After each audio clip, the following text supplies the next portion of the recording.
अंतर्राष्ट्रीय संबंध कहा जाता है दो राष्ट्रों के बीच का संबंध। इसके लिए एक बड़ी अच्छी किताब है, किताबें तो कई हैं, पुष्पेश पंत जी की हैं, लिपाक्षी अरोड़ा की है, विवेक राज की है, लेकिन हमको सर्वाधिक आकर्षक किताब लगी बीपी दत्त की भारत की विदेश नीति। उसे आप जरूर पढ़ें। तो विभिन्न मुद्दों की शुरुआत के पहले हम आपको 3 बातें नोट करा रहे हैं, बड़ी इंपॉर्टेंट बातें, जो हम आईआर जब पढ़ाएंगे तो डिटेल करेंगे, बटे आधारित ढांचा तय करेगी भारतीय विदेश नीति की।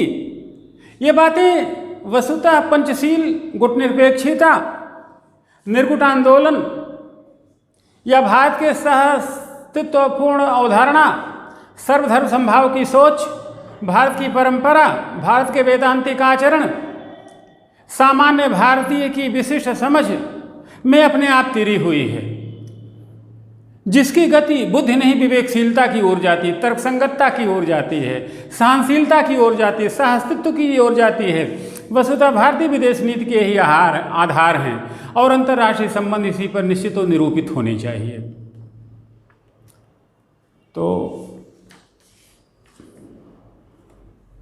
3 बातें नोट करें। पहली बात, 2 राष्ट्रों के बीच राजनय की सबसे बदतरीन स्थिति होती है संवादहीनता। 2 राष्ट्रों के बीच राजनय की सबसे बदतरीन स्थिति होती है संवादहीनता। जैसे कभी कभी मुझसे कोई पूछता है कि सर पाकिस्तान की समस्या, कश्मीर की समस्या का समाधान क्या होगा, पड़ोसी देशों से संबंध कैसे निपटेंगे, बनेंगे, तो मेरा संक्षिप्त सा उत्तर होता है, बातचीत होती रहनी चाहिए। यहाँ पे जब हम पढ़ाएंगे तो मनमोहन सिंह जी की एक बात, जो भारत के सबसे बौद्धिक प्रधानमंत्री थे, वाजपेयी जी की कुछ बातें बताएंगे, जो भारत के सबसे उदारमना प्रधानमंत्री थे, नेहरू जी इत्यादि तो महत्वपूर्ण थे ही। तो यहाँ पे गुजराल सिद्धांत भी कोट करना बड़ा समीचीन रहेगा, जिन्होंने कुछ आकर्षक विचार अपने गुजराल संदेश के रूप में कही थी। तो कुल मिला जुला करके समस्याओं का समाधान, चाहे वो घरेलू स्तर पर हो, पारिवारिक स्तर पर हो, पति पत्नी का हो, माँ बेटे का हो, मित्रों का हो, 2 राष्ट्रों के बीच ध्यान रहे जो घटनाएं आपके घर में डेली घटती हैं, अगर थोड़ा बड़ा बितान, थोड़ी बड़ी कैनोपी आप देखेंगे तो यही राष्ट्रों के बीच में हर जगह ईर्ष्या, हर जगह तनाव है, कुंठा है, विकास की बातें हैं, मन में मैल है लेकिन ऊपर नहाई हुई शरीर है। तो ऐसी बातें चल रही हैं, जो आपके घर में है वही बाहर भी है। तो घर की समस्याओं के निपटान के लिए जो सकारात्मक तरीका आपके पास है, वही वस्तुतः विश्व की राजनीति को भी। बाकी ये सब तो बातें हैं कि पंचशील, गुटनिरपेक्ष, शांतिपूर्ण सहअस्तित्व, ये सब चीज़ें, गुजराल संदेश, मनमोहन संदेश, वाजपेयी जी के विचार, नेहरू की समाजवादी सोच, गांधी की अहिंसा, ये सब मुद्दे तो रहेंगे, किंतु घर की समस्या निपटाने के लिए एक सामान्य नागरिक, सामान्य व्यक्ति जो रास्ते इख्तियार करता है, वही अंतर्राष्ट्रीय संबंधों में भी पूरी तरीके से प्रभावी होते हैं। तो लिव इट फॉर बेटर हो, फर्स्ट पॉइंट हमने क्या कहा, 2 राष्ट्रों के बीच राजनय की सबसे बदतरीन स्थिति होती संवादहीनता। संवाद होनी चाहिए, बात होती, गलत हो, खराब हो, उल्टा हो, सीधा हो, लेकिन कुछ तो बात निकलेगी। अगर आप चुप्पी मार जाएंगे तो जो जहां है, इसे अभिव्यक्ति की स्वतंत्रता के रूप में भी देख सकते हैं। भारत का संविधान भी चुप रहने का अधिकार नहीं देता। अनुच्छेद 19 में पढ़ाएंगे, मीनाई 2 से बात होती रहे, अच्छी हो या बुरी हो। आगामी पीढ़ी के लिए भी है कि बच्चों, एक सवाल है, सवाल का जवाब दो, अच्छा दो, खराब दो, यह मुद्दा नहीं है, बस उत्तर मिलना चाहिए, बात होती रहनी चाहिए। पहला पॉइंट। दूसरे तीसरे पॉइंट बड़े पैराग्राफ के रूप में है, जो बीपी दत्त की किताब से उद्धृत किए गए हैं। बीपी दत्त के किताब का लास्ट पैरा और 14 या 16 या 18 पेज की ये लाइनें हैं जो मैं बेर बेर कोट करता रहता हूँ, उसे आप तीसरे पॉइंट के रूप में पढ़ेंगे। बीपी दत्त की किताब में लाइनें मिलेगी। दूसरा पॉइंट, हर समय ना तो आप आगे बढ़ सकते हैं और ना ही पीछे हट सकते हैं। हर समय ना तो आप आगे बढ़ सकते हैं और ना ही पीछे हट सकते हैं। विदेश नीति के मूल में समझौते व समायोजन हैं। विदेश नीति के मूल में समझौते व समायोजन हैं, लेकिन समायोजन का अर्थ आत्मसमर्पण नहीं है। लेकिन समायोजन का अर्थ आत्मसमर्पण नहीं है और आत्मसमर्पण के विपरीत हठ धर्म भी नहीं। और आत्मसमर्पण के विपरीत हठ धर्म भी नहीं है। कोई यह मानकर नहीं चल सकता है, जैसा कि कुछ विश्लेषक सुझाते आए हैं, कि समायोजन के लिए कोई दूसरे के दृष्टिकोण को मान ले या स्वीकार कर ले।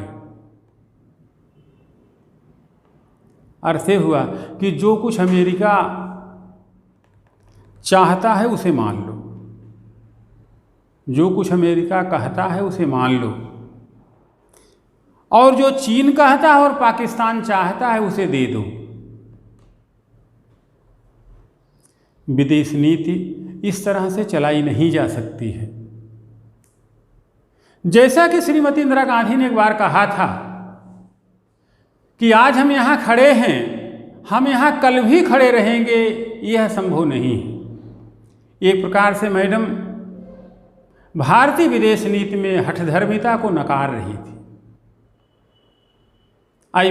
हठधर्मिता से विदेश नीति नहीं चल सकती है। राष्ट्रीय हित अपरिवर्तनीय नहीं होते, बदलते हालात और समय के साथ वे बदलते रहते हैं। कदाचित इस कारण भारत के पहले प्रधानमंत्री जवाहरलाल नेहरू ने कहा था कि कोई भी सरकार ऐसी नीति नहीं बना सकती जो प्रत्यक्ष रूप से राष्ट्र के लिए अहितकारी हो।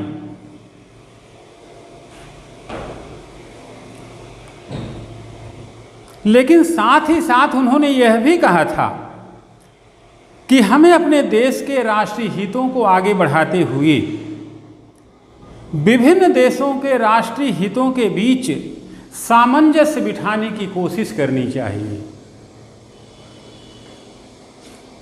विदेश नीति का कुल योग जमा और सार इतना ही है बस। इनके डिटेल जब हम पढ़ाएंगे तो आपको करेंगे। अभी आप इसको पैराग्राफ के रूप में समझें कि इंदिरा गांधी जी क्या कहनी चाहती हैं, नेहरू जी क्या कहना चाहते हैं, या विदेश नीति कैसी चल सकती है। अगर पॉइंट वाइज आप करेंगे तो हम कह सकते हैं कि हठधर्मिता नहीं चलेगी, संवादहीनता नहीं चलेगी, विवेकपूर्ण विचार के साथ अपने हितों के संरक्षित रखते हुए दूसरे राष्ट्र के हितों के साथ सामंजस्य बिठाना होगा। समझौते और समायोजन के रास्ते को अख्तियार करना पड़ेगा। यह लाइन यही बातें कहती है। अब तीसरा पॉइंट, सच के अनेक पक्ष थे। सच वही नहीं है जो दिख रहा है, सच वह भी नहीं है जो दिख नहीं रहा है, सच इनके बीच का है। भारतीय दर्शन के अनुसार संसार में अच्छाई और बुराई ही दो गुण नहीं हैं, अपितु इनके बीच भी कई गुण हैं, और वह है तर्कसंगतता, वह है सहनशीलता, और वह है सहअस्तित्व। यानी कि जो तर्कसंगत है वही सच है, जो सहनशील है वही सच है, जो सहअस्तित्व वाला है वही सच है। जैसे कहा गया, सत्यम बूर्यात् प्रियम बूर्यात् न पूर्यात् सत्यम अप्रियम। सत्य हो लेकिन अप्रिय हो तो ऐसा सत्य बोलने की जरूरत नहीं। कोई भी देश या विचारधारा सच पर एकाधिकार का दावा नहीं कर सकती है। जैसा कि नेहरू ने कहा था, संसार के बारे में केवल एक सच है और वह यह है कि सच किसी देश, एक जन, एक विचारधारा और एक जगत तक सीमित नहीं है। गुटनिरपेक्षता इस बहुलवाद का क्रियात्मक अंग थी। गुटनिरपेक्षता विदेश नीति नहीं थी, बल्कि परिस्थिति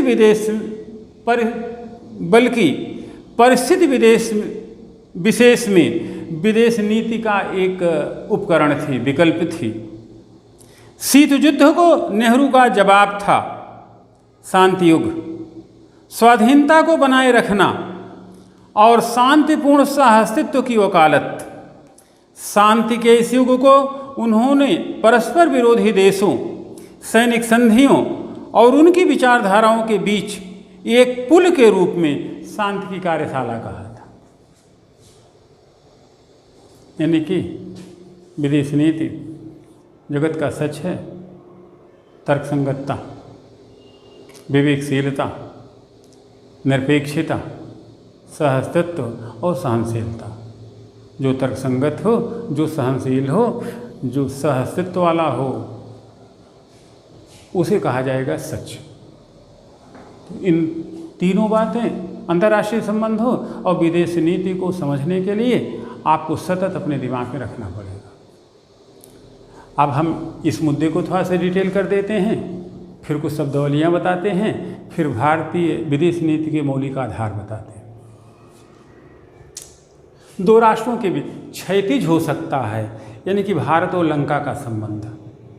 ऊर्ध्व हो सकता है, भारत और अमेरिका का संबंध। यानी कि जब विकसित राष्ट्र और विकासशील राष्ट्रों के बीच संबंध तय करने होंगे तो उन्हें कहा जाएगा ऊर्ध्व या लंबवत, परपेंडिकुलर। और जो समान, तो उसे कहा जाएगा क्षैतिज। इसे ऐसे भी कह सकते हैं कि एक राष्ट्र से दूसरे राष्ट्र का संबंध ऊर्ध्व क्षैतिज कुछ भी हो सकता है। तो दो समान राष्ट्रों के बीच संबंध हम कहेंगे क्षैतिज। विकसित जैसे ए, विकसित और विकासशील राष्ट्रों का संबंध कहा जाएगा ऊर्ध्व। सरल संबंध जो किसी एक मुद्दे, सामान्य मुद्दे को लेकर अवधारित हो। जटिल, जो कई तरीके की समस्याओं, जैसे पाकिस्तान और भारत के बीच में समस्या केवल कश्मीर ही नहीं है, अहमन्यता का भी है, आतंकवाद के पोषण का भी है, अमीरी गरीबी का भी है, बड़े भाई छोटे भाई का भी है, और द्विराष्ट्रवाद के गर्भ से निकले उस आत्मघाती सोच की भी है कि कतिपय और किंचित परिस्थितियों में भारत से कहीं पीछे तो नहीं जा रहे हैं, हमें भारत से बड़ा होना चाहिए। इसे कहते हैं अहमन्यता। अहमन्यता एक नकारात्मक संदर्भ है। अहमन्यता कई तरीके की होती है, जिसे हम आगे चर्चा आपसे करेंगे। बहुआयामी, जब आर्थिक, सामाजिक, सांस्कृतिक हर तरीके के संबंध हों। एकल, किसी एक मुद्दे को लेकर के।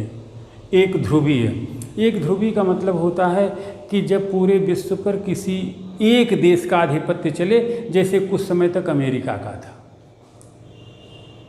द्विध्रुवी, जैसे कुछ समय तक दो ध्रुवीय राजनीति हो रही थी, एक तरफ अमेरिका, दूसरी तरफ रूस। आज बहुध्रुवी हो गया है, छोटे छोटे ढेर सारे खंड हो गए हैं। भारत भी आज उन्नतशील अर्थव्यवस्था के रूप में चिन्हित हुआ है। सामाजिक, आर्थिकी, सांस्कृतिक तौर पे भारत के महत्व पहले से ज़्यादा बढ़े हैं। भारत विश्व राजनीति को दिशा दशा देने में थोड़ा सा समर्थ हो रहा है। पड़ोसी देशों के बात कहीं न कहीं से खलती भी है। वस्तुतः चीन का विवाद इन्हीं संदर्भों से है कि भारत की आर्थिक, सामाजिक, राजनीतिक और रणनीतिक प्रगति रोकी जाए, जिससे भारत एक बार फिर उलझ जाए और भारत उतनी आर्थिक, सामाजिक, राजनीतिक प्रगति विश्व के पैरामीटर पे न कर पाए, ताकि हमारे यानी कि चीन के बराबर खड़े होने की हिम्मत उठा सके। भारत को उलझा दो। तो भारत भी विश्व का एक अगुआकार टाइप का लगभग हो रहा है। तो बहुध्रुवी का मतलब जब छोटे छोटे कहीं G5 है, कहीं G7 है, कहीं संघाई सहयोग संगठन है, कहीं आसियान है, कहीं बिम्स्टेक है, तो छोटे छोटे विश्व छोटे छोटे ध्रुवों में बंटा हुआ है, तो इसे कहा जाएगा बहुध्रुवीय। इन संबंधों के आधार सामाजिक हो सकते हैं, सांस्कृतिक हो सकते हैं, राजनीतिक हो सकते हैं, आर्थिक हो सकते हैं, रणनीतिक हो सकते हैं। वर्तमान की जो प्रवृत्तियां हैं, पर्यावरण संकट है, महामारियां हैं, तो पर्यावरणीय हो सकते हैं, तेल और ऊर्जा के आधार पर हो सकते हैं, मानवाधिकार के मुद्दे हो सकते हैं, आतंकवाद के मुद्दे हो सकते हैं। तो ये सब बातें इम्पॉर्टेंट हैं जिन पे आपको चर्चा करनी है। भारतीय विदेश नीति के कुछ पारंपरिक लक्ष्य हैं, चुनौतियां, आधार हैं, तत्व हैं, जिसमें नंबर 1 आप समझें विश्व शांति। विश्व शांति। नंबर 2 शांतिपूर्ण सहअस्तित्व। नंबर 3 उपनिवेशवाद का विरोध। नंबर 4 प्रजातिवाद का विरोध। नंबर 5 विवादों का शांतिपूर्ण निपटान। नंबर 6 आर्थिक विकास। नंबर 7 गुटनिरपेक्षता। नंबर 8 अनाक्रमण। तो यह भारतीय राजनीति विदेश नीति के पारंपरिक लक्ष्य, चुनौतियां और आधार हैं जिन्हें तब पाया जाना देश की चुनौती थी। फिर से समझ लें, विश्व शांति नंबर 1, नंबर 2 समस्याओं का शांतिपूर्ण सहअस्तित्व, नंबर 3 उपनिवेशवाद का विरोध, नंबर 4 विवादियों का शांतिपूर्ण निपटान, नंबर 6 आर्थिक विकास, नंबर 7 गुटनिरपेक्षता और नेक्स्ट अनाक्रमण। इस समय विश्व के सामने जो नवीनतम चुनौतियां हैं, ये भी लगभग 8 हैं, इनको आप समझ लें। नंबर 1 राष्ट्रीय और अंतर्राष्ट्रीय स्तर पर आतंकवाद से निपटना। यह देश ही नहीं विदेश की चुनौती है, ये अंतर्राष्ट्रीय चुनौती है जिससे कमोवेश विश्व के सभी देश प्रभावित हैं। नंबर 2 पड़ोसी राज्यों के साथ अनसुलझे प्रादेशिक विवादों का समाधान खोजना।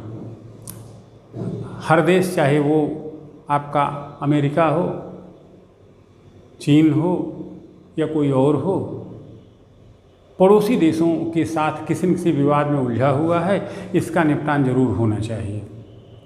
तीसरा पॉइंट, जन विनाशक परमाणु शस्त्रों के प्रसार पर रोक लगाना और साथ ही साथ आत्मरक्षा के कुछ प्रकल्प खोजना। नेक्स्ट, पड़ोसी देशों में स्थायित्व को बढ़ावा देना। नेक्स्ट, भारतीय महासागर की सुरक्षा को सुनिश्चित करना। छठवां पॉइंट, पश्चिमी, मध्य एवं दक्षिण पूर्वी एशिया जैसे विशाल पड़ोसियों के साथ मैत्रीपूर्ण संबंध का विकास। सेवंथ पॉइंट, पोषणकारी आर्थिक विकास के लिए आवश्यक तकनीक और ऊर्जा संसाधनों को जुटाना। एंड लास्ट पॉइंट, विश्व के अन्य सभी बड़े विकसित देशों के साथ कार्यनीतिक रणनीतिक साझेदारी कायम करना तथा आकार एवं शक्ति के अनुपात में अंतर्राष्ट्रीय राजनीति में अपनी स्थिति सुनिश्चित करना। तो ये है वर्तमान की चुनौतियां हैं जिन्हें एक बार फिर सुन लें, बातें नोट या अभी नोट कर लें। नंबर 1 राष्ट्रीय और अंतर्राष्ट्रीय स्तर पर आतंकवाद से निपटना। नंबर 2 पड़ोसी राज्यों के साथ अनसुलझे प्रादेशिक विवादों का शांतिपूर्ण निपटान। नंबर 3 जन विनाशक परमाणु शस्त्रों के प्रसार पर रोक लगाना तथा आत्मरक्षा के कुछ बेहतर प्रकल्पों की खोज। नंबर 3 पड़ोसी देशों में स्थायित्व को सुनिश्चित करना। 5 भारतीय महासागर की सुरक्षा सुनिश्चित करना। नेक्स्ट, छठवां पॉइंट, पश्चिमी, मध्य एवं दक्षिण पूर्वी एशिया जैसे विशाल पड़ोसियों के साथ मैत्रीपूर्ण संबंध की सुनिश्चिति। नेक्स्ट, पोषणकारी आर्थिक विकास के लिए जो जरूरी तकनीक हो, जो ऊर्जा संसाधन हो उनका जुहाव। एंड लास्ट पॉइंट, विश्व के अन्य सभी विकसित देशों के साथ कार्यकारी, कार्यनीतिक और रणनीतिक स्तर पर संबंध कायम करना तथा अपने आकार और स्थिति के धरातल पर विश्व की राजनीति में अपने स्थान की सुनिश्चिति या अपने महत्व को बनाए रखना, यह वर्तमान की चुनौती है विश्व के सामने। यह भारतीय विदेश नीति का यह सच है, इसी के आधार पर हमको आगे बढ़ना है।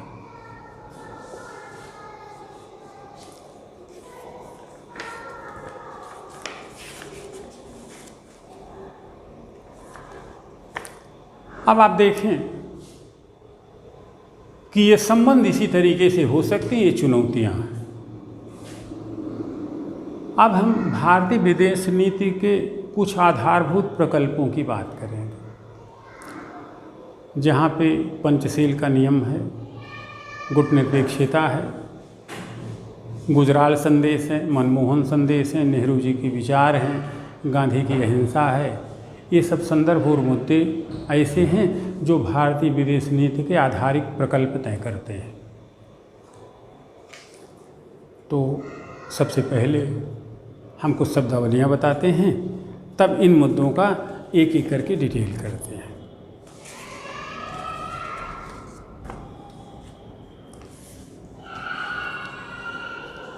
अंतर्राष्ट्रीय संबंधों में कभी कभी राजनीतिक रणनीतिक स्थितियों की विफलता युद्ध की स्थितियों से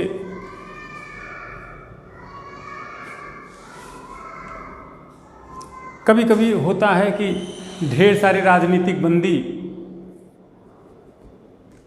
किसी देश द्वारा बंधक बना लिए जाते हैं, तो उनके लिए एक व्यवस्था होती है आम माफ़ी। अंतर्राष्ट्रीय राजनीति की भाषा में इसे कहते हैं एमनेस्टी, आम माफ़ी।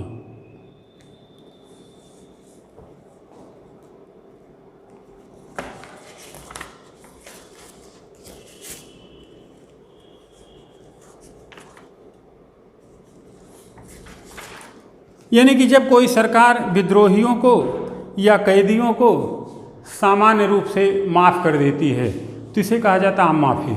जैसे असम में उल्फा विद्रोहियों के साथ भारत सरकार ने किया। नेक्स्ट टर्म है बफर स्टेट। बफर स्टेट का मतलब होता है बीच का। कबड्डी खेले हैं तो उसमें एक जो 11-11 खिलाड़ी इधर उधर होते हैं, तो एक होता था मसगोदरा, बचपन में हम लोगों ने, वो दोनों तरफ से खेलता था। जब उसके सारे खिलाड़ी मर जाते थे, डाई कर जाते, तो उधर से खेलना शुरू कर दो, मतलब जिधर का पक्ष कमजोर उधर। तो बफर स्टेट होता है कि दो राष्ट्रों के बीच में ऐसा राष्ट्र जो दोनों देशों को युद्ध करने से रोके, जो लगभग दोनों देशों का मित्र हो। कभी कभी तो ऐसी स्थिति क्रिएट कर ली जाती है, कभी कभी तो ऐसे राज्य पनपा लिए जाते हैं, जैसे भारत और चीन के बीच में नेपाल, यानी कि दो राष्ट्रों के बीच में युद्ध की स्थिति न पनपे, इसके लिए बीच वाला राष्ट्र कहा जाता है बफर स्टेट। एक टर्म होता है आपका बंबू कर्टन, बांस का पर्दा। वस्तुतः यह चीन की साम्यवादी सरकार का एक रणनीतिक प्रयास है, नीतिगत प्रयास है। चीन का विचार है कि साम्यवादी नीतियां जो उनकी हैं, उनके जो आंतरिक मसले हैं, वह किसी और के पास न पहुँचे। तो अपने नागरिकों पे चीन सरकार ने एक प्रतिबंध लगाया है कि आप देश की किसी भी सूचना को बाहर आप शेयर नहीं करेंगे। तो चीन की साम्यवादी सरकार के संदर्भ में इसी कहा जाता है बांस का पर्दा। और ऐसी ही बात रूस के संबंध में है, जहां उसे कहा जाता है लोहे का पर्दा या आयरन कर्टन। एक शब्द होता ब्रेन वॉशिंग, मस्तिष्क को पूरी तरीके समाप्त कर देना। आज देखें आप मानव बम बन रहे हैं, ऐसी परिस्थितियां क्रिएट हो रही। तो जब कोई राज्य या समूह अपने विचारों को किसी समूह या व्यक्ति में भर देता है कि यही सही है बाकी सब गलत है, तदनुरूप वह व्यक्ति उसी संस्था या संगठन के विचार के अनुरूप काम करता है, उसकी अपनी कोई विचारधारा नहीं रह जाती है। तो इधर जो मानव बम वाला है कि पता लगा, या आपको पता कसाब आया था यहाँ पर 1.5 लाख रुपए में, या जैसे ISI वगैरह के संगठन हैं, कुछ तालिबानी संगठन हैं, या इधर जो है कुछ जिहादी संगठन हैं कि उन्हें ऐसा कुछ करते हैं कि आप हमारी ही विचारधारा मानो, हमारी ही विचारधारा से चलो, और व्यक्ति की स्वतंत्र विचारधारा को नष्ट कर दिया जाए। तो इसे कहते हैं ब्रेन वॉशिंग, यानी कि व्यक्ति के व्यक्तिगत मस्तिष्क को पूरी तरीके से साफ कर दिया जाए, उसमें संघ और संगठन की विचारधारा को पूरी तरीके से डाल दिया जाए, ताकि वह व्यक्ति संघ और संगठन की विचारधारा के अनुरूप ही आचरण करे।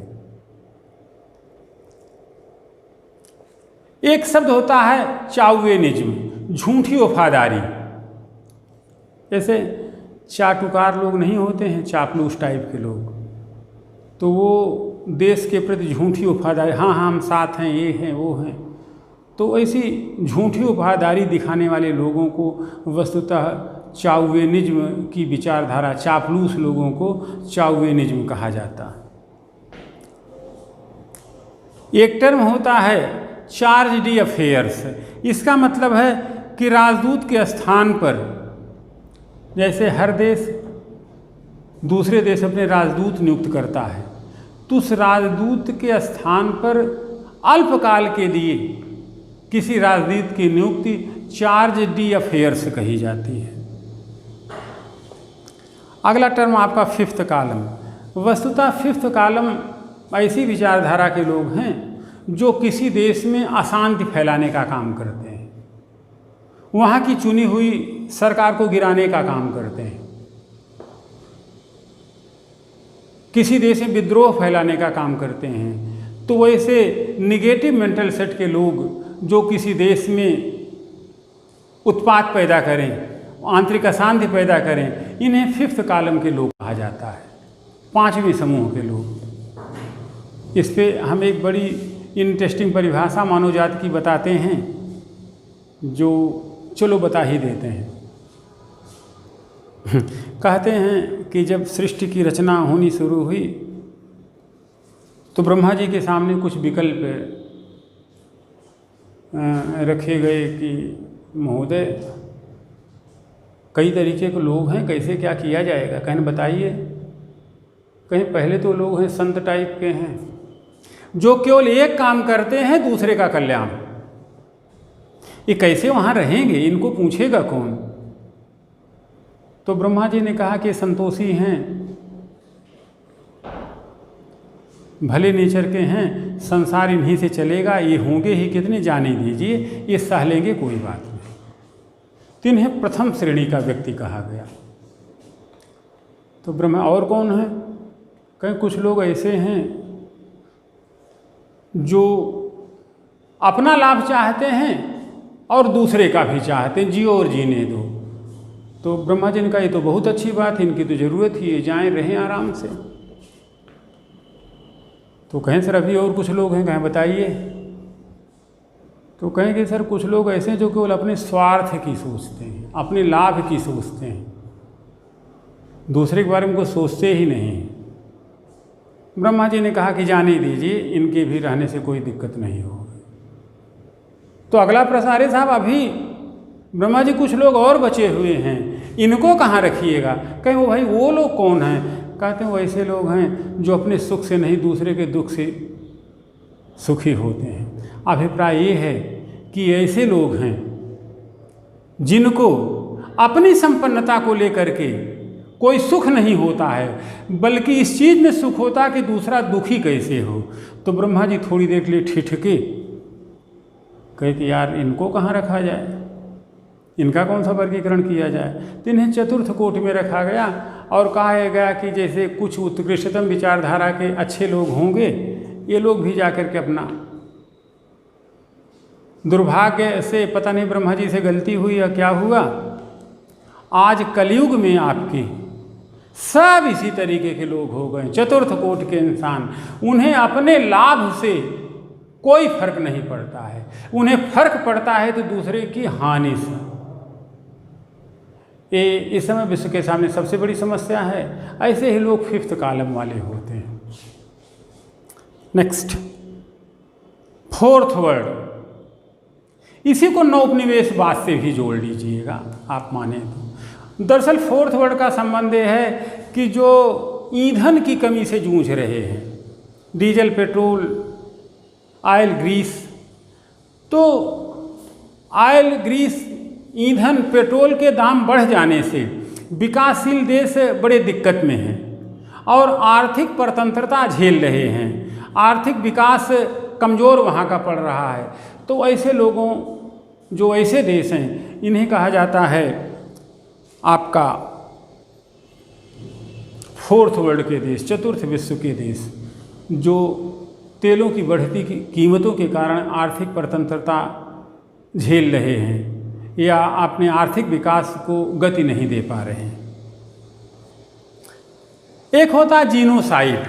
जीनोसाइड हम आपको बता चुके हैं, जब जानबूझकर कोई राष्ट्र अपने किसी क्षेत्र की जनता का संहार करना शुरू कर दे, जैसे 1971 में बांग्लादेश के साथ पाकिस्तान ने किया था, या एथनिक क्राइसिस इन श्रीलंका, तो इन सब को जो है कहा जाता जीनोसाइड। जीन का मतलब जीवन से, साइड मतलब खत्म कर देने से। एक कुल, खानदान, एक जाति विशेष का पूरी तरीके से सफाया जो जानबूझकर किया जाए, इसे कहा जाएगा जीनोसाइड। एक होती गनबोट डिप्लोमेसी।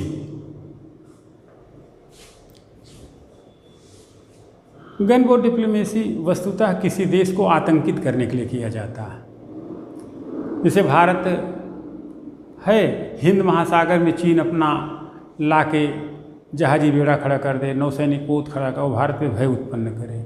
ऐसी स्थितियाँ आई थी जब भारत पाकिस्तान के युद्ध के समय, तो अमेरिका अपना 7वां जहाजी बेड़ा ला करके हिंद महासागर में खड़ा किया और भारत को डराने का प्रयास किया कि अगर पाकिस्तान के विरुद्ध आप जाएंगे तो आगे हम आपसे लड़ने के लिए तैयार हैं। अलग बात है कि भारत डरा नहीं, तो इसे कहा जाता है गन बोट डिप्लोमेसी। एक होता है डिसआर्मामेंट, निशस्त्रीकरण, जहाँ प्रयास यह किया जाता है कि आयुध और अस्त्रों की सीमा कम की जाए ताकि विश्व में शांति हो। एक होता है डिनर डिप्लोमेसी। डिनर डिप्लोमेसी का मतलब होता है कि जब कोई राष्ट्र किसी मित्र राष्ट्र या दुश्मन राष्ट्र को खाने की मेज पर आमंत्रित करता है और बातचीत के धरातल पे समस्याओं के निपटान का तरीका खोजा जाता है, तो इसे कहा जाता है डिनर डिप्लोमेसी। खाने की मेज पर समस्याओं का समाधान। एक टर्म है लिबरलिज्म, उदारवाद। उदारवाद भारतीय संदर्भ है, लेकिन विश्व के संदर्भ में समझें, पॉइंट नोट करें। यह मानवतावादी लोगों या दलों की विचारधारा है जो मानवीय तरीके से सोचते हैं। ये मध्य मार्ग का अनुसरण करते हैं। ये राज्य का ज़्यादा नियंत्रण नहीं चाहते हैं, एकाधिकार का विरोध करते हैं, मिश्रित अर्थव्यवस्था को पसंद करते हैं, शांति के पक्षधर होते हैं, लोकतंत्रीय पद्धति में विश्वास करते हैं और फाइनली इनका उद्देश्य है कि व्यक्ति और लोकतंत्र में समन्वय, व्यक्तिवाद और लोकतांत्रिक विचार में समन्वय। इनकी उदार विचारधारा विश्व शांति के समर्थक है, मध्य मार्गी है और कहते हैं कि सब लोग एक साथ मिल बैठ करके अपना काम करें। Nuclear umbrella. न्यूक्लियर अम्ब्रेला का संदर्भ वस्तुतः परमाणु युद्ध होने की स्थिति में सुरक्षा की गारंटी देने से है। किसी अमेरिका भारत को गारंटी दे कि अगर एटॉमिक युद्ध हुआ तो हमने न्यूक्लियर अम्ब्रेला से जो है आपको पाकिस्तान या चीन के परमाणु युद्ध से बचाएंगे। अंतर्राष्ट्रीय संदर्भों में एक शब्द है नाजिज्म, नाजीवाद।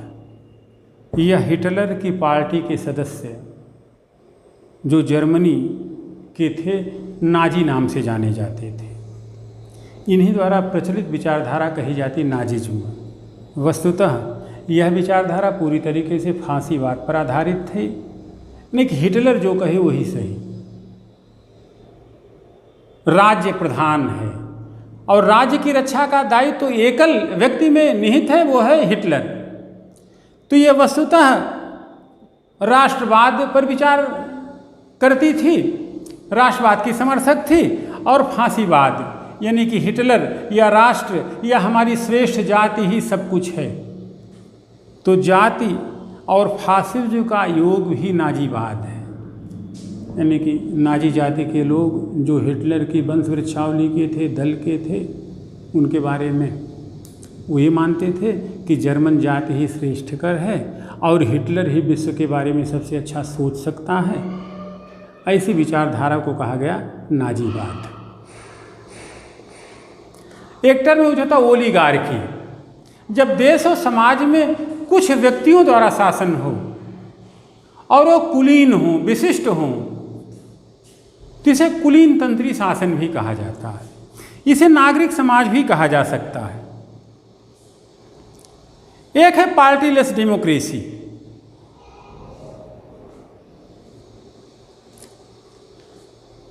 वस्तुतः यह वह प्रजातांत्रिक व्यवस्था है जिसमें माना जाता है कि राजनीतिक दल न हो, क्योंकि राज्य का अधिक धन और शक्ति इसी में खर्च हो जाता है, और यह बचेगा तो शिक्षा, संस्कृति, स्वास्थ्य और खेती के विकास पर खर्च होगा।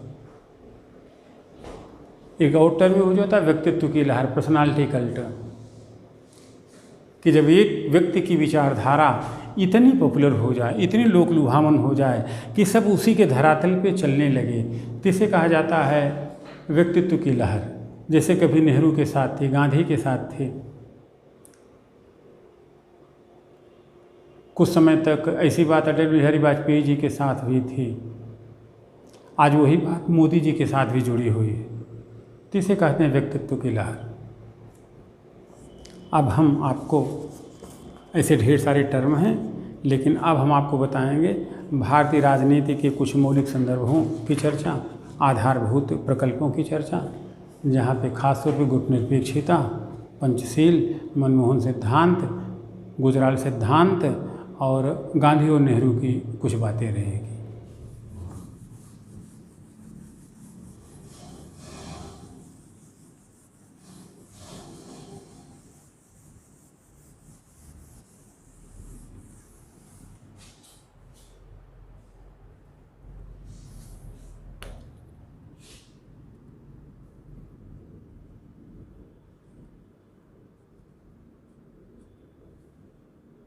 भारतीय विदेश नीति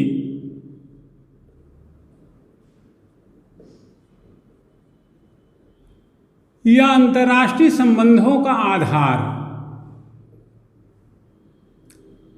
के आधारिक प्रकल्प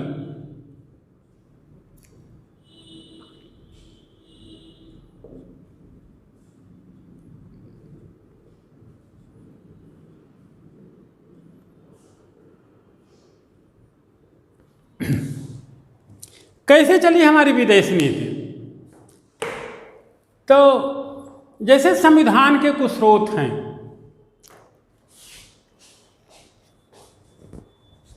हम थोड़ा अलग रीत से पोलिटी और इकोनॉमी आपको पढ़ाएंगे, उसी तरीके से आपको पढ़ना पड़ेगा। बेसिक चीज़ें आपको हमारे साथ सीखते रहनी पड़ेंगी घर पर, बाकी चीज़ हम आपका कराते रहेंगे।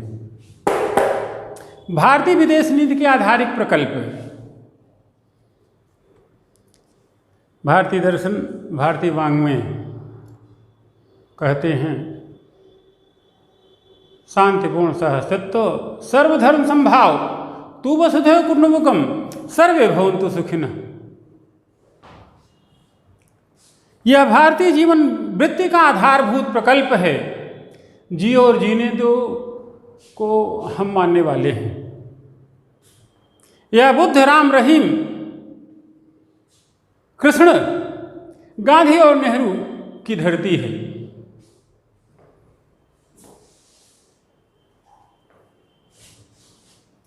कबीर, दादू, नानक, दयाल, चैतन्य जैसे निष्णात और प्रखर संत कवियों ने इसको अपनी भाव और भावना से सींचा है।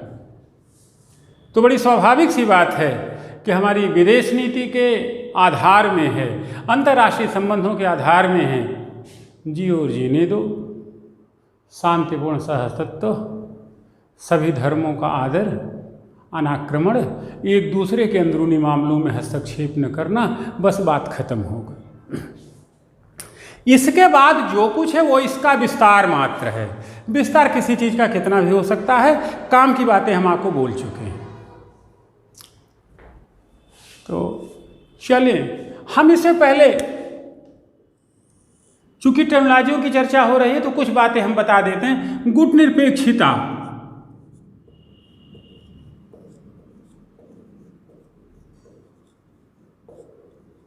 नॉन अलाइनमेंट,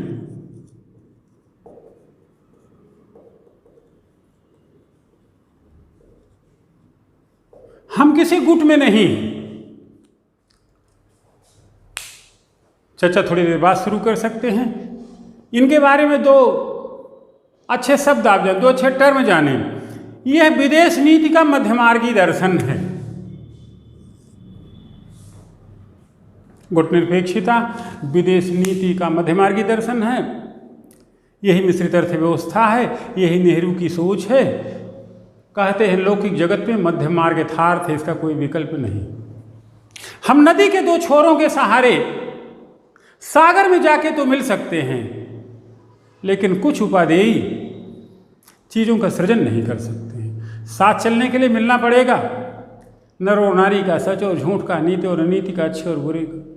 गोस्वामी जी कहते हैं सगुने ही अगुने नहीं कुछ भेदा, सत्य सत्य गुण और गुण में कोई भेद नहीं। भेद है तो बूझने का, समझने का, कैसे आप चीज़ों को लेते हो।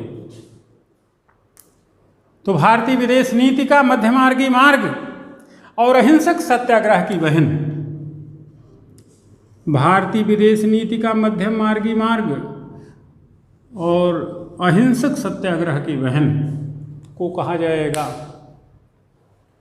गुटनिरपेक्षता का मूल। वस्तुतः यह विचार भारतीय विदेश नीति का आधार है।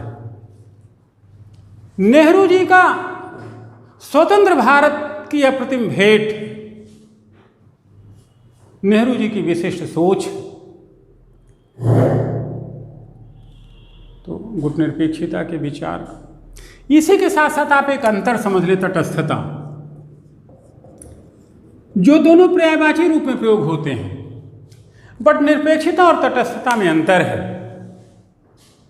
तटस्थता कहती है कि दोनों पक्षों के संदर्भों को जाना जाए और शांत बने रहा जाए, और निरपेक्षता कहती है दोनों पक्षों के संदर्भों को जाना जाए और जो सच है उसका पक्ष लिया जाए। इस तरीके से निरपेक्षता गतिशील विचार है और तटस्थता गतिहीन विचार है। ये स्टैटिक है, डायनेमिक है। तो वस्तुतः शीत युद्ध काल में जब यूरोपीय झगड़े का विस्तार हो रहा, विकसित और विकासशील देश के बीच में द्वंद्व का प्रश्न तो नहीं था, किंतु अस्तित्व रक्षा के प्रश्न तो जरूर थे। मोटे तौर पे देश द्विध्रुवीय था, विश्व द्विध्रुवीय था। एक तरफ रूस और उसके जात भाई थे और दूसरी तरफ अमेरिका और उसके जात भाई थे। दोनों विकसित देश थे और दोनों की विचारधारा थी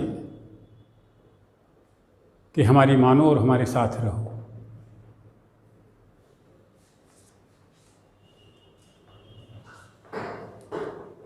तो अब ये तो दबाव वाली बात हुई, ज़बरदस्ती वाली बात हुई। आपकी मानो आपके साथ रहो तो इससे तो हमारे विवेक की स्वतंत्रता ही खत्म हो जाएगी, हमारे सोच का अधिमान ही खत्म हो जाएगा। हम क्या हैं इसका तो महत्व ही खत्म हो जाएगा। इसी परिप्रेक्ष्य में भारत के प्रधानमंत्री ने भारतीय विदेश नीति को एक अनुपम विचार दिया जिसे कहा गया गुटनिरपेक्षता। हम किसी सैनिक गुट या संगठन के पक्षधर नहीं होंगे, हम अपने विवेक की स्वतंत्रता नहीं खोएंगे, हम अपने राष्ट्र के हितों को अधिमान देते हुए किसी भी गुट के साथ जुड़े नहीं रहेंगे और आवश्यकता पड़ने पर दोनों गुटों या किसी गुट से जो आर्थिक, सामाजिक, सांस्कृतिक सहायता मिलेगी उसे मुक्त भाव से लेंगे, क्योंकि हमारा या हमारी समस्या कम्युनिज्म का विरोध और समर्थन नहीं, पूंजीवाद की पक्षधारिता और पूंजीवाद के विरोध में खड़ा होना नहीं है, बल्कि हमारी समस्या तो रोटी, कपड़ा और मकान की है। हम तृतीय विश्व के लोग हैं, हम गरीब लोग हैं। इसी परिप्रेक्ष्य में घाना से, मिस्र से, यूगोस्लाविया से, इंडोनेशिया से एक विचार पनपा, जिसके एक प्रबल पक्षकार पंडित जवाहरलाल नेहरू थे कि हम गरीब देश जो तीसरी दुनिया के हैं, तृतीय विश्व के हैं, जो रोटी, कपड़ा और मकान, शिक्षा और स्वास्थ्य की समस्या से जूझ रहे हैं, अगर हम किसी गुट से जुड़ गए तो हमारे विवेक की स्वतंत्रता खो जाएगी। हमारी हो सकता है कुछ आवश्यकताएं दूसरे गुट से पूरी हो रही हों, तो जब हम किसी गुट से जुड़ जाएंगे तो दूसरे गुट से मिलने वाली सहायता से वंचित हो जाएंगे। हमारा पहला और प्राथमिक उद्देश्य है कि हम अपने आप को समर्थ और सक्षम बनाएं। इस क्रम में हम किसी गुट में शामिल नहीं होंगे। अलग बात, अमेरिका ने इसे कभी लाइक नहीं किया। नतीजा रहा कि भारत और अमेरिका के संबंध भी काफ़ी समय तक अच्छे नहीं रहे। रूस हमारा पारंपरिक मित्र रहा, यद्यपि हम रूस के अंधभक्त नहीं थे। ये सब चर्चाएं अलग से हैं।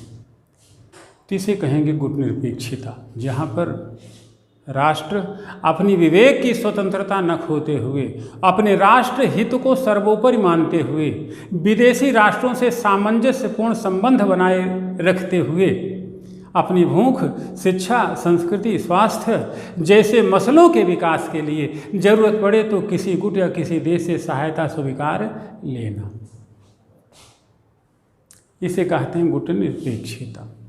हमारे लिए सब समान है, हम किसी के अंधभक्त नहीं हैं। नेहरू ने यही बात संविधान सभा में भी कही थी कि देश गरीब है, गरीबी का निस्तारण प्रमुख है, यह अपने विवेक की स्वतंत्रता बनाए रखते हुए ही की जा सकती है। इस नाले हम किसी सैनिक गुट के पिछलग्गू नहीं बनेंगे। वैसो भी स्वतंत्र विदेश नीति एक सापेक्ष पद है जो समय और स्थितियों के अनुसार बदलती रहती है।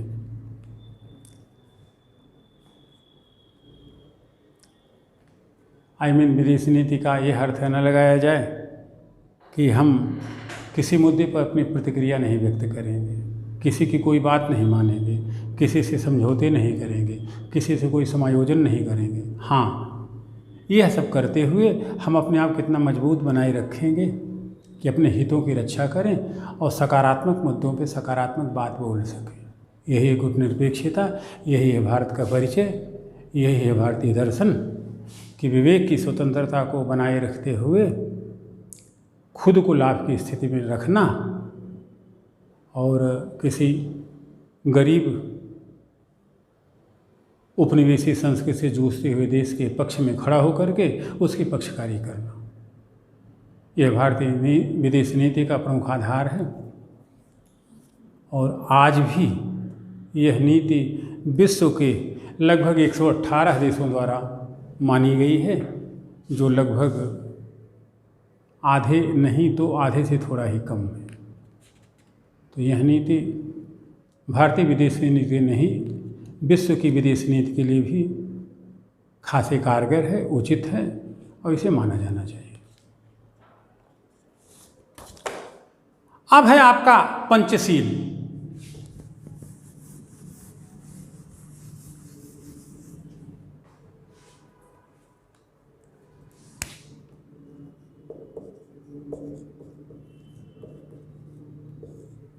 सीधे समझे 5 सील।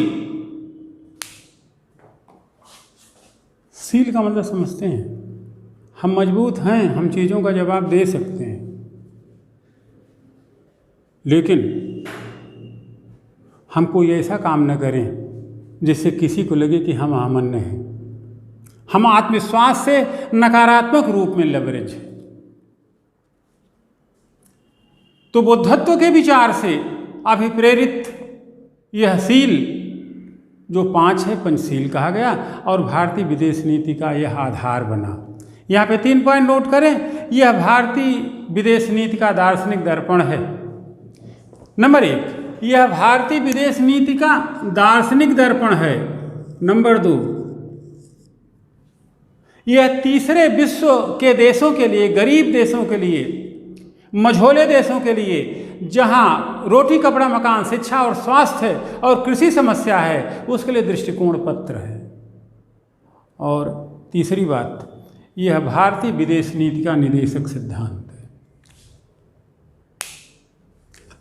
तो पंचशील भारतीय विदेश नीति का नीति या दार्शनिक दर्पण है। तीसरे विश्व के देशों के लिए दृष्टिकोण पत्र है।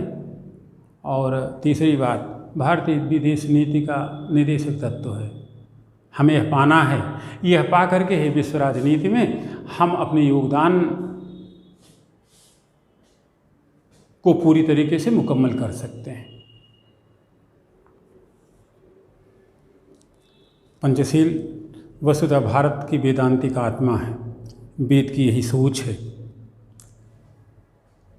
अंतर्राष्ट्रीय मामलों में जिन 5 बातों को हमने विदेश नीति के रूप में माना, अपनाया, वे हैं। नंबर 1, प्रादेशिक अखंडता और संप्रभुता के प्रति पारस्परिक सम्मान की भावना। हम एक दूसरे की एकता और अखंडता का सम्मान करेंगे। यही गुटनिरपेक्षता का आधार बना। नंबर 2, परस्पर अनाक्रमण। यह जियो और जीनो दे के सिद्धांत पर आधारित है। नंबर 3, एक दूसरे के आंतरिक मामलों में अहस्तक्षेप। यही बुद्ध का विचार था, यही बुद्ध का मार्ग है। चौथा पॉइंट, समानता और परस्पर लाभ। यह मार्क्सवादी दृष्टिकोण है। और 5वां पॉइंट, शांतिपूर्ण सह-अस्तित्व। यह गांधीयन फिलॉसफी। तो यही सिद्धांत वस्तुतः भारतीय विदेश नीति के आधार बने। नो फर्स्ट यूज परमाणु के मुद्दे पर, निशस्त्रीकरण के मुद्दे पर, आयुधों के प्रसार के मुद्दे पर, एक दूसरे के मामले में हस्तक्षेप के मुद्दे पर, अनाक्रमण के मुद्दे पर। यहाँ पे हमारे दृष्टिकोण बड़े साफ हैं कि हम किसी के मामले में इंटरफियर नहीं करेंगे। अपने विवेक की स्वतंत्रता बनाए रखते अपना विकास करेंगे और साथ साथ विश्व के देशों को विकास करने का प्रभुत्व और पूर्ण अवसर देंगे।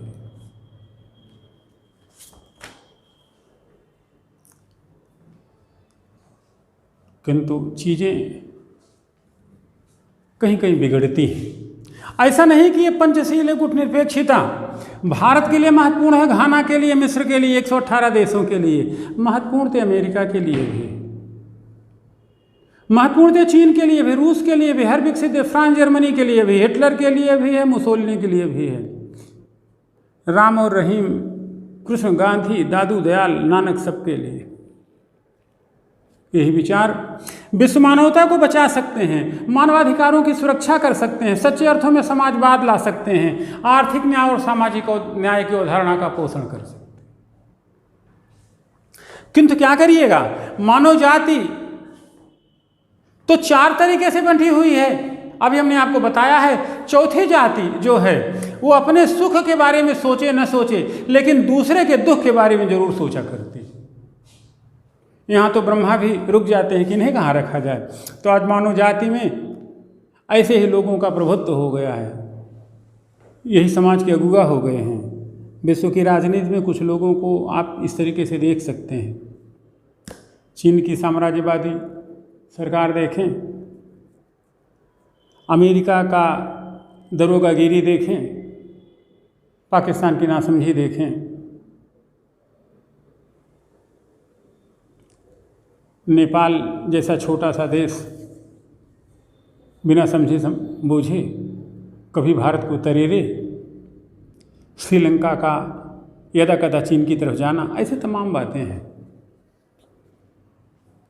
तो आज विश्व के देश, विश्व का जातीय समाज, विश्व के राजनेता वस्तुतः प्रगल्भ आत्मविश्वास से अभिप्रेरित हैं। उन्हें लगता है कि जो हम कर रहे हैं वही सही है। आज हमने एक लेख पढ़ा था प्रदीप सिंह जी का, उसमें हरिशंकर परसाई का एक व्यंग है। हरिशंकर परसाई जी अच्छे लेखकों में शुमार किए जाते थे, व्यंग लिखते थे। तो उन्होंने कहा कि आत्मविश्वास के कई रूप होते हैं, कभी धन का, कभी रूप का, कभी बल का, कभी ज्ञान का, लेकिन आत्मविश्वास का एक रूप और होता है, वो होता है मूर्खता का। अब कोई व्यक्ति मूर्ख हो और उसी को आत्मविश्वास के रूप में डिफाइन करे कि हम जो सोच रहे हैं वही सच है और दुनिया भी ऐसे ही सोचती, तो वस्तुतः विश्व के कुछ राजनेता शायद ऐसा ही सोचते हैं, ऐसे ही आत्मविश्वास से लबरेज हैं कि हम जो कर रहे हैं इसी से विश्व का कल्याण होने वाला है। मूर्खता के इस प्रकल्प और मूर्खता के अविश्वास से मानव जाति घाटे में रहे, लाभ में नहीं रहेगी। उम्मीद की जाती है कि विश्व के नेता वह जो कोई भी हों, कम से कम इस नकारात्मक मानसिकता, नकारात्मक आत्मविश्वास या मूर्खता वाले आत्मविश्वास से अपने आप को ऊपर उठाएं। वे यह न सोचें कि जो वो कर रहे हैं वो देश और समाज के लिए भला भी है। तो खास तौर पर पंचशील और गुजरालशील और गुटनिरपेक्षता भारतीय विदेश नीति का आधार है। गांधी, नेहरू, टैगोर के विचार भी से समाहित हैं। टैगोर की विश्वजनीन दृष्टि है,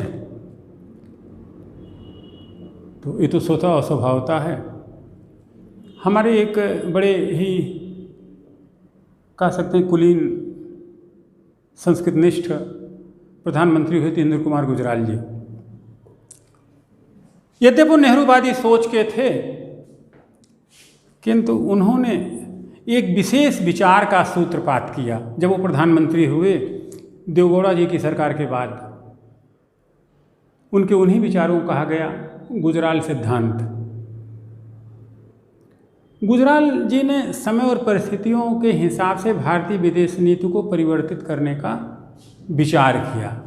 उनकी यह मान्य था कि भारत संख्या के आधार पर, पारस्परिकता के आधार पर किसी चीज़ को न तोले मोले, बल्कि अगर आकार, विचार, सोच के आधार पर अगर भारत बड़ा है तो भारत को थोड़ा बड़ा आचरण भी करना चाहिए। अगर चीन और पाकिस्तान को छोड़ दिया जाए तो अन्य जो छोटे छोटे देश हैं उनके साथ भारत को बराबरी का व्यवहार नहीं करना चाहिए, बल्कि उनके साथ थोड़ा सा आर्थिक, सामाजिक, राजनीतिक, रणनीतिक मसले पर उदार रवैया अपनाना चाहिए। इन्हीं उदार विचारों को कहा गया गुजराल सिद्धांत या गुजराल सिद्धांत, डॉक्ट्राइन ऑफ गुजराल। अगर छोटे देश, मझोले देश, वो चाहे लंका हो, चाहे भूटान हो, बांग्लादेश हो, अगर आपकी तरफ एक सूत आगे बढ़ते हैं तो आपको हाथ भर आगे बढ़ने के लिए तैयार होना चाहिए। अभिप्राय ये नहीं है कि हम सब दे दें और कुछ न लें, इतनी बड़बंसात दिखाने की ज़रूरत नहीं है, किंतु राष्ट्रीय हितों को सर्वोपरि रखते हुए अगर इन देशों के लिए बड़े भाई बनने का कोई अवसर आए तो भारत को पीछे हटना नहीं चाहिए। वस्तुतः ये गुजराल जी के एक परिपक्व विचार थे जो दक्षिण एशियाई राजनीति को दिशा और दशा दे सकते थे। बाद में इसी रास्ते पर चलते हमारे परम बौद्धिक प्रधानमंत्री श्री मनमोहन सिंह जी ने लूकिस्ट नीति, पूर्व की ओर देखो नीति, पश्चिम की ओर देखो नीति का अनुसरण किया और पड़ोसी देशों से अपने संबंध बेहतर किए। तो गुजराल सिद्धांत भारतीय राजनीति में मील का पत्थर है जो उदारता के विचार का पोषण करता है। इवन वो तो पाकिस्तान के संदर्भ में भी यह बात कहते थे।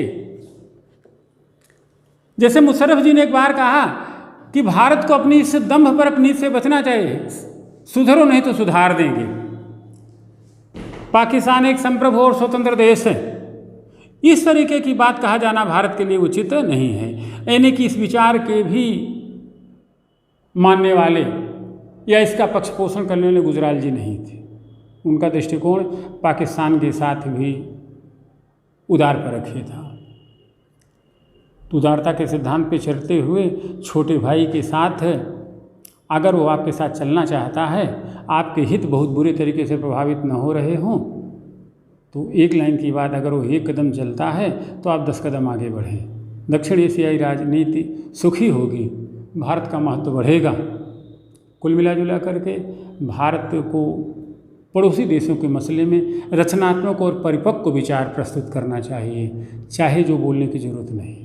ऐसी ही मिलीजुली बातें मनमोहन जी ने भी कही। पड़ोसी देशों के साथ हम एक अगुआ की भूमिका में होंगे, लेकिन हम अपने विचार पड़ोसी देशों पे थोपेंगे नहीं। तो यही रचनात्मक और परिपक्व विचार गुजराल सिद्धांत और मनमोहन संदेश के रूप में समझे गए। ये सब रही कुछ बातें। कभी कभी भारत पे आरोप लगते हैं कि भारत अपने आकार और विशाल संसाधनों के बूते पड़ोसी देशों पे दादागिरी दिखाता है या बड़े भाई की वो आचरण करता है।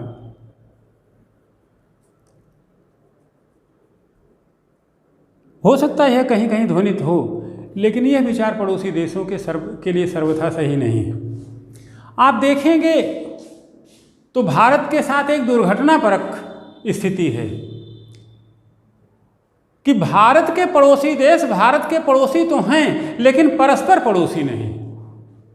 एक पड़ोसी श्रीलंका है, एक पड़ोसी म्यांमार है, एक पड़ोसी बांग्लादेश है, एक नेपाल है, एक भूटान, एक पाकिस्तान है, एक चीन है।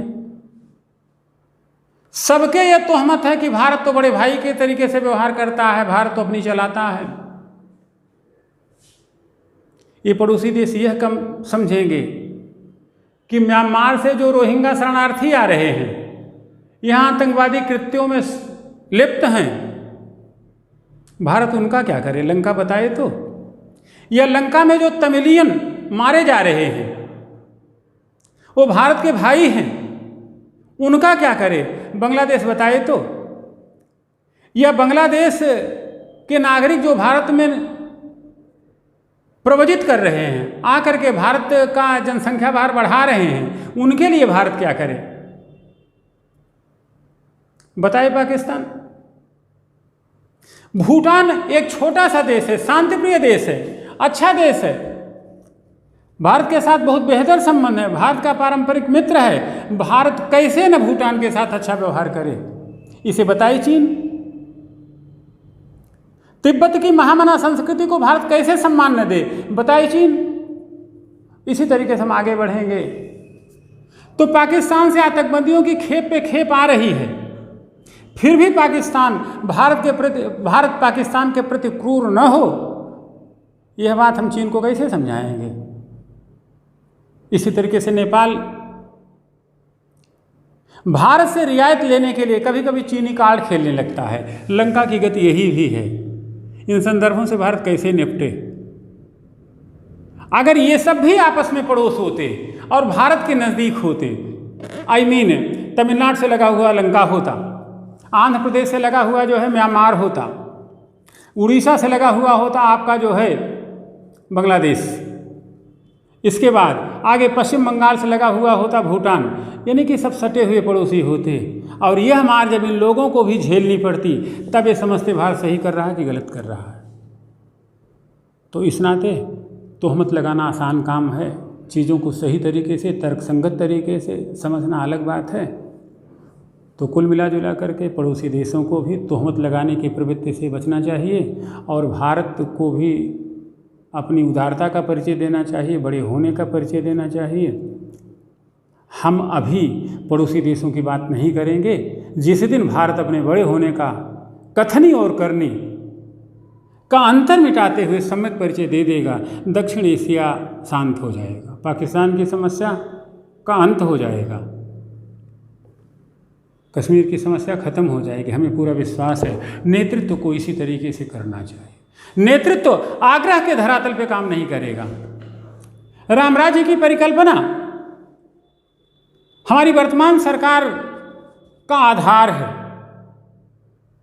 और राम राज्य त्याग पे है, जरूरत पड़ने पर बल के प्रयोग का है, मर्यादा के पालन का है। सरकारों को यही करना चाहिए। विदेश नीति सुखी रहेगी, विश्व में शांति होगी और हम भारतवासी विश्व गुरु बनने का जो सपना देखते हैं वो स्वतः और स्वभावतः पूरा होगा, कुछ करना भी नहीं पड़ेगा। धन्यवाद। टेक्नोलॉजियों का क्लास ख़त्म हुआ। अनंत शुभकामनाएं, ढेर सारी शुभकामनाएं। अब हम आगे मिलेंगे आपको ओरिजिनल क्लास के लिए, जिसमें हम पहले पोल थ्योरी इकोनॉमी पढ़ाएंगे, जिसकी रीत ये होगी, जो मंडे को आपका वीडियो 7 सितंबर को पहुंचेगा, 5 बजे से 5:55 पर पोल्ट्री का क्लास होगा। 10 मिनट ब्रेक होगा, हम भी कुछ पानी पिएंगे, आप भी पानी पी लीजिएगा। फिर 6:05 से 7 बजे तक इकोनॉमी का क्लास होगा। सिलेबस क्या होगा? वो एकदम से नया सिलेबस बना हुआ है, परंपरा से हटके आपको सब पढ़ाया जाएगा। अपेक्षा ये करेगी कि बेसिक आप घर पर पढ़ें और अपडेट कुछ बेसिक लेते हुए हम यहाँ पे पढ़ाएं, एक जॉइंट वेंचर के साथ, एक कह सकते हैं कि बेसिक विश्लेषण खुलेपन के साथ। 8 महीने 8 दिन पढ़ने के बाद आपको लगे कि न तो हमारा पैसा डूबा है और न तो किसी तरीके से हमारा भविष्य खतरे में है। आप उतनी पढ़ाई के बाद आप आईएएस बन सकते हैं। बाकी जो आगे के आयोजन होंगे, यदि आपको ज़रूरतें होंगी, हमारे पैरामीटर पे आप खड़े होंगे तो आगे भी देखा जाएगा, अन्यथा आप इतने में सिलेक्शन हो जाएगा। अब चूँकि आपके पास 2 दिन समय रहेगा तो आप ज़्यादा नहीं, प्रतियोगिता दर्पण का विशेषांक खरीद लें यदि इकोनॉमिक्स में बहुत कम इंटरेस्ट हो तो, अन्यथा SN लाल वाली भारतीय अर्थव्यवस्था का सर्वेक्षण खरीद लें और पॉलिटी में BK शर्मा की किताब खरीद लें और बेयर एक्ट ले लें। इतना तो आप खरीद ही लें। फिर धीरे धीरे हम पढ़ाएंगे, आप नोट्स, हम कम चैप्टर पढ़ाएंगे लेकिन जो पढ़ाएंगे सुस्पष्ट पढ़ाएंगे। अगर आप उतना पढ़ लेंगे तो आपको आईएएस बनने से कोई रोक नहीं सकता। हो सकता है कुल सिलेबस का हम 70% ही कवर करें, लेकिन उस 70% में 63% पाके आप टॉप कर जाएंगे। कि आप भी पढ़ो, 70 हम पढ़ा देंगे, 15% आप पढ़ लेना, 85% हो जाएगा। प्री में भी सिलेक्शन पक्का, मेंस में selection. Leave it for better hope. हम फिर मिलेंगे 7 तारीख को पोल्ट्री और इकोनॉमी के साथ। तब तक इन टेक्नोलॉजियों को पढ़ें। टेक्नोलॉजी की नोट्स आपको मिल जाएगी 2-1 दिनों में। आप उसको फ़ोटो स्टेट करा लीजिएगा और ये जो नोट्स आपके पास होगी उसमें से चीज़ें कम बताई गई हैं, आप उनको पढ़िएगा। वैसे ढेर सारी टेक्नोलॉजी खूब और कलेक्ट करिएगा, जिससे आप में कॉन्फिडेंस लेवल बढ़े और पढ़ने में सुगमता हो। अनंत शुभकामनाएं। फिर मिलेंगे 7 तारीख को शाम 5 बजे पॉलिटी के साथ और उसी दिन इकोनॉमी पढ़ाई जाएगी। धन्यवाद।